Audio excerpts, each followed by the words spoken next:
എല്ലാവർക്കും നമസ്കാരം. Welcome to tasty innovations. ഇന്നൊരു സ്നാക്സ് റെസിപ്പി ആയിട്ടാണ് വന്നിരിക്കുന്നത്. ഇപ്പോൾ കുട്ടികളൊക്കെ വീട്ടിൽ തന്നെയാണ്, അപ്പോൾ അവർക്ക് ഇടയ്ക്കിടയ്ക്ക് ഓരോന്ന് കഴിക്കാൻ തോന്നും. ആ സമയത്ത് നമുക്ക് വീട്ടിലെ സാധനങ്ങൾ വെച്ചിട്ട് തന്നെ പെട്ടെന്ന് ഉണ്ടാക്കി കൊടുക്കാൻ പറ്റുന്ന ഒരു മധുരമുള്ള സ്നാക്കാണ്. ദിവാലി ടൈമിൽ ഉണ്ടാക്കുന്ന ഒരു സ്നാക്സാണ്. മഹാരാഷ്ട്ര, ഗുജറാത്ത്, കർണാടക തുടങ്ങിയ സ്ഥലങ്ങളിലാണ് ഇത് ഉണ്ടാക്കാറ്. ശങ്കർപാളി, ഷക്കർപാര അങ്ങനെ പല പേരുകളിലാണ് ഇത് അറിയപ്പെടുന്നത്.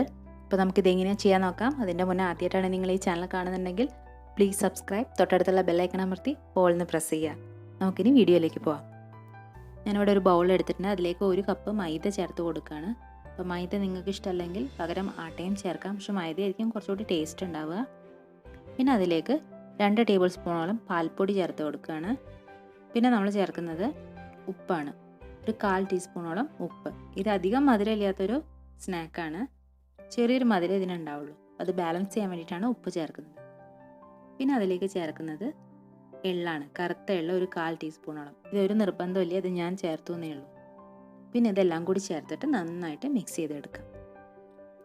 ചില ആൾക്കാർ ഇതിൽ റവ കൂടി ചേർക്കാറുണ്ട്, അത് ഒന്നുകൂടി ക്രിസ്പി ആവാൻ വേണ്ടിയിട്ടാണ്, പക്ഷെ ഞാനിവിടെ ചേർക്കുന്നില്ല.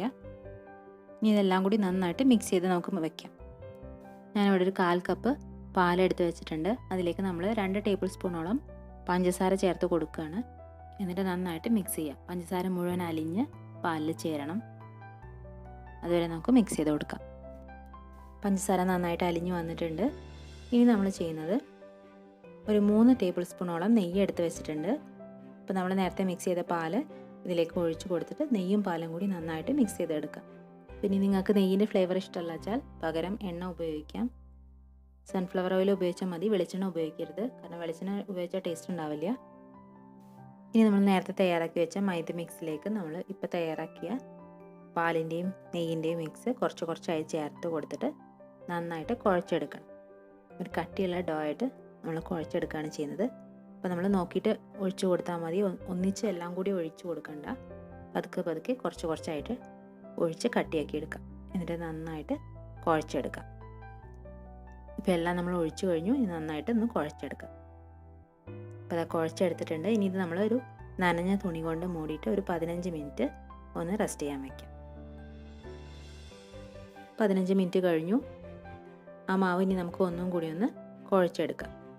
നന്നായിട്ട് കുഴച്ചെടുക്കണം. എന്നിട്ട് 2 ഉരുളകളാക്കിയിട്ട് മാറ്റാം.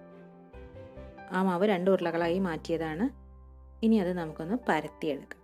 കുറച്ച് കട്ടിയിലാണ് പരത്തേണ്ടത്.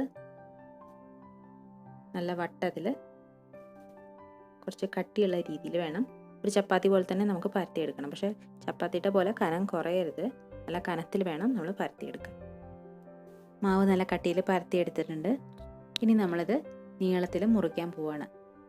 2 സൈഡിലേക്കും മുറിച്ച് ചെറിയ ചെറിയ ചതുര കഷ്ണങ്ങളാക്കുകയാണ് ചെയ്യുന്നത്. ആദ്യം ഇങ്ങനെ ഒരു സൈഡിൽ നിന്ന് നീളത്തിൽ മുറിക്കാം. അത് കഴിഞ്ഞ് ഓപ്പോസിറ്റ് സൈഡിൽ നിന്ന് നമുക്ക് ഇതേപോലെ തന്നെ നീളത്തിൽ മുറിച്ചെടുക്കാം. അപ്പം നമുക്ക് നല്ല സ്ക്വയർ ടൈപ്പിൽ ചെറിയ ചെറിയ കഷ്ണങ്ങളായിട്ട് കിട്ടും. അതാണ് നമ്മൾ വറുത്തെടുക്കാൻ പോകുന്നത്. ഈ ഒരു കട്ടിയിൽ വേണം നമ്മൾ മുറിച്ചെടുക്കാൻ. നമ്മളെല്ലാ ചതുര കഷ്ണങ്ങളും മുറിച്ചെടുത്തിട്ടുണ്ട്. അപ്പം നിങ്ങൾക്ക് ഇഷ്ടമുള്ള ഷേപ്പിൽ മുറിച്ചെടുക്കാം. ഞാനിപ്പോൾ ചതുരത്തിൽ മുറിച്ചു എന്നേ ഉള്ളൂ. ഡയമണ്ട് കട്ട്സിൽ വേണമെങ്കിൽ നിങ്ങൾക്ക് ചെയ്യാം. അങ്ങനെ നമ്മൾ രണ്ടാമത്തെയും കൂടി നമ്മൾ ഇതേപോലെ മുറിച്ചെടുക്കാൻ പോവുകയാണ്.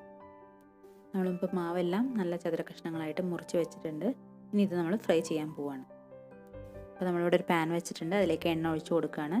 ഞാനിവിടെ സൺഫ്ലവർ ഓയിലാണ് ഉപയോഗിച്ചത്. ഇത് നന്നായിട്ട് ചൂടായ ശേഷം നമുക്ക് ഓരോന്നായിട്ട് വറുത്ത് കോരാം. എണ്ണ നന്നായിട്ട് ചൂടായിട്ടുണ്ട്. നമുക്കിനി ഓരോന്നായിട്ട് ഫ്രൈ ചെയ്തെടുക്കാം. ആദ്യം ഒരു സെറ്റായിട്ട് പിന്നെ അടുത്ത സെറ്റ് അങ്ങനെ ചെയ്തെടുക്കാം. എല്ലാം നമ്മൾ എണ്ണയിലേക്ക് ഇട്ട് കൊടുക്കുകയാണ്. ഇത് പരസ്പരം ഒട്ടിപ്പിടിക്കുകയൊന്നുമില്ല, ഒരുമിച്ച് വെച്ചാലും പ്രശ്നമൊന്നുമില്ല, ഒട്ടിപ്പിടിക്കില്ല. കാരണം നമ്മൾ നെയ്യ് ചേർത്തതല്ലേ, അതുകൊണ്ട് ഒട്ടിപ്പിടിക്കില്ല. ഇനി 2 സൈഡ് നല്ല ബ്രൗൺ കളർ ആവുന്നവരെ, നല്ല ക്രിസ്പി ആവുന്നത് വരെ ഫ്രൈ ചെയ്തെടുക്കാം. കളറൊക്കെ മാറി വരുന്നുണ്ട്. നമ്മളെപ്പോഴും നല്ല ഫ്രൈ ചെയ്തെടുക്കണം. നല്ല ബ്രൗൺ കളറിൽ എടുക്കാൻ പാടുള്ളൂ. ചെറിയ കളർ മാറുമ്പോൾ എടുക്കാൻ പാടില്ല. നന്നായിട്ട് ഫ്രൈ ചെയ്താലേ അതിന് ടേസ്റ്റ് ഉണ്ടാവുള്ളൂ. ഇത് നമുക്ക് കുറച്ച് ദിവസത്തിന് കേടുവരാതെ സൂക്ഷിക്കാൻ പറ്റും. നല്ല ടൈറ്റുള്ളൊരു കുപ്പിയിലിട്ട് വെച്ചാൽ മതി. അങ്ങനെ നമ്മളുടെ ഡിഷ് റെഡി ആയിട്ടുണ്ട്. നമ്മൾ എണ്ണയിൽ നിന്ന് എടുക്കുകയാണ്. എണ്ണയിൽ നിന്ന് എടുത്തിട്ട് ഒരു ടിഷ്യൂ പേപ്പറിൽ ഇട്ട് വെക്കാം. അത് ചൂടാറിയ ശേഷം മാത്രമേ അത് കണ്ടെയ്നറിലാക്കി സ്റ്റോർ ചെയ്യാൻ പാടുള്ളൂ.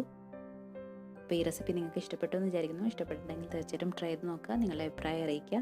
നമുക്ക് വീണ്ടും പുതിയ റെസിപ്പീസായിട്ട് കാണാം. അതിന് മുന്നേ ചാനൽ സബ്സ്ക്രൈബ് ചെയ്യാൻ മറക്കരുത്. ലൈക്ക് ചെയ്യുക, ഷെയർ ചെയ്യുക. നമുക്ക് വീണ്ടും കാണാം. താങ്ക്